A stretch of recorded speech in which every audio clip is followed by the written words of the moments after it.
David, first of all, I'd like to thank you for this organization. First of all, my impression is I'm so much encouraged by the level of commitment that the European Commission has shown in this forum. And I think this Sustainable Development Goal this time has been designed in a different way, where we have shared responsibility for our shared goals. In this regard, multilateralism has played a major role. The UN, the EU are doing very important jobs in bringing about eradicating poverty within the coming 15 years. 15 years is not something which is in a long period of time. No, it's quite short, isn't it? Yeah. So if there is no concerted effort from all of us together, as a principle we put for ourselves that no one should be left behind, and people should be at the center of this development agenda. So if that's the case, then these kind of gatherings are very essential to understand how the stakeholders are behaving in implementing this issue as expeditiously as possible. If there is no such commitment, obviously you can learn from the MDGs that there are unfinished business in MDGs in many countries that has to be finished in this period.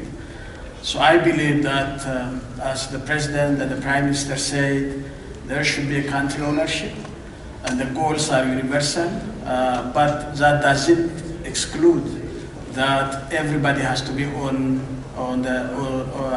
should have a commitment that commensurates with the goals that we have set for ourselves. Ethiopia is so much encouraged by this gathering. We have been benefiting from the European Development Fund so far, and for our success, European member states as well as the Commission itself has contributed a lot. But of course, we also understand that we should put our people at the center of all this agenda.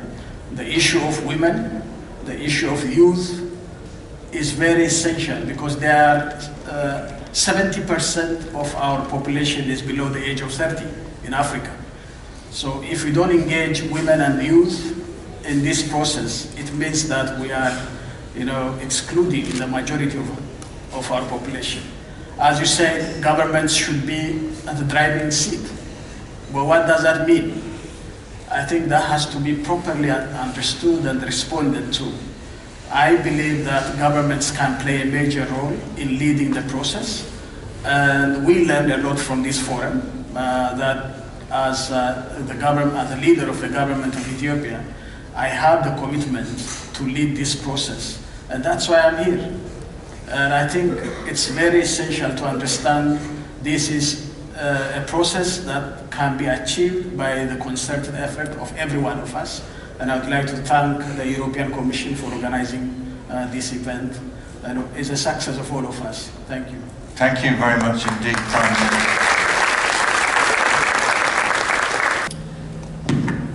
Thank you again, David. I think the issue of putting development assistance money to leverage on the private sector engagement in Africa, especially in developing countries, to me, as I was explained yesterday, is a right decision and policy from the European side. Last year, I visited Germany and I talked to the German Chancellor to bring about a number of investors into developing countries, and specifically to my own country.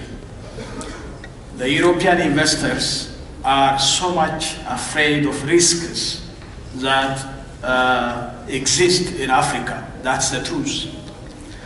If we want to bring investors, when I say investors, it means that we need to have jobs created in Africa for our people. If that's the case, it is eradicating poverty. And for that purpose, we need investors to come to Africa. And the European Fund, which I was told, is to leverage this risk sharing for the investors that come to Africa so that Africa gets more European investors. This is not the case for Southeast Asian investors. They come in. But we in Africa, we don't want to put all our eggs in one basket.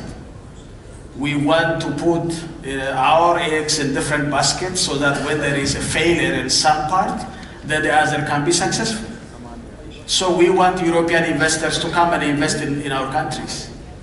And if the risk factor hinders these investors to come in and invest in Africa, it means that the policy that the European Union has taken is a correct and the real policy for bringing investment into Africa. So I think I differ from the director in this regard, and we believe that the future of Africa is not with the aid, it is with trade and investment. So we want to move from aid to trade and investment. That is the policy that Africa wants to pursue. And I think when we mean aid, we have to be very careful. We shouldn't be dependent. We should produce. And if we need to produce, then we need investors to come and invest in our countries. So the whole thing is, the policy is also very necessary. Let me comment also on migration. Of course, I know there is some kind of phobia in Europe as far as migration is concerned. But we should creatively see this issue.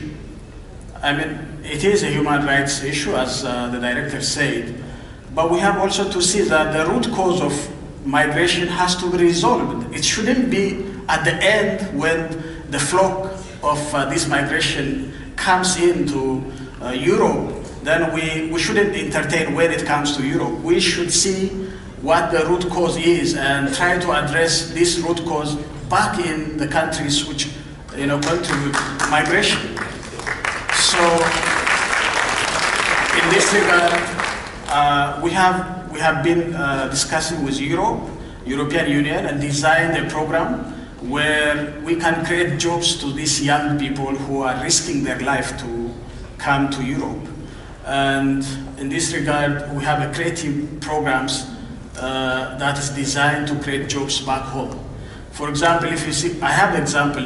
We have received more than 250,000 illegal migrants to Saudi Arabia recently, last year.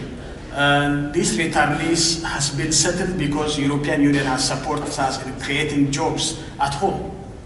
So similarly, we can address this issue together with European Union back at home, to creating jobs, decent jobs to these young boys and girls who are trying to get opportunities somewhere in Europe. So I think we have to see also comprehensively on both these things, and I just want to comment on both issues. Thank you very much indeed.